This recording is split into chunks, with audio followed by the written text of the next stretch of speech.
Max felt stuck. He worked on projects, tried new things, but often gave up. He worried about failing or looking foolish, and it kept him from really trying. Then there was Leo. Everyone liked him, in school and outside. Teachers trusted him, classmates admired him, and he seemed to succeed in everything: grades, sports, presentations. Max couldn't help but wonder, how does someone become so capable? One afternoon, frustrated after another failed attempt, Max approached Leo. "How do you do it?" he asked. "It seems like you never fail." Leo laughed softly. "Fail?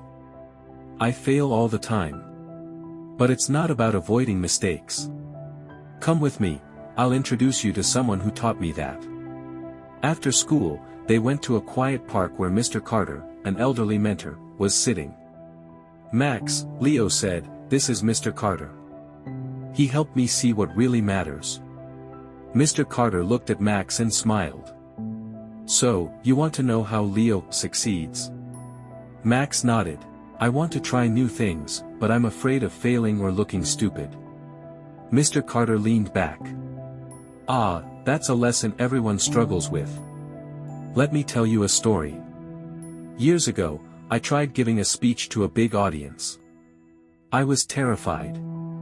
I rehearsed it over and over. On the first attempt, I stumbled, forgot lines, and felt foolish.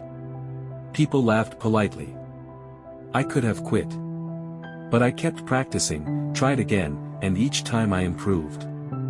If I had feared looking foolish, I'd never have learned to speak in public."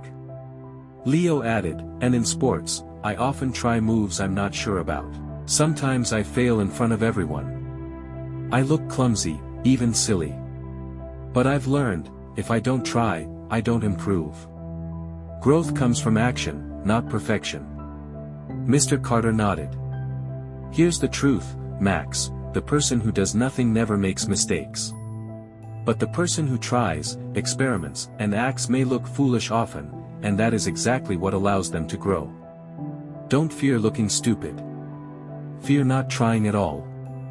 Max thought for a moment. "So, failing is actually part of getting better?" "Yes," said Mr. Carter. "Every stumble teaches you something. Every awkward attempt builds courage, skill, and insight.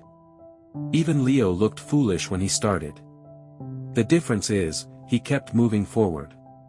Max smiled faintly. "I guess I've been afraid of my own growth." "Exactly," said Leo. "Action comes first. Reflection and learning come after. You'll stumble. You'll look clumsy. But that's how you move from stuck to strong." From that day, Max started a notebook, writing down small experiments, trying new ideas, reflecting on mistakes, and noting what worked. Slowly, his confidence grew, his projects improved, and he realized that action, even messy, imperfect action, was the only way forward.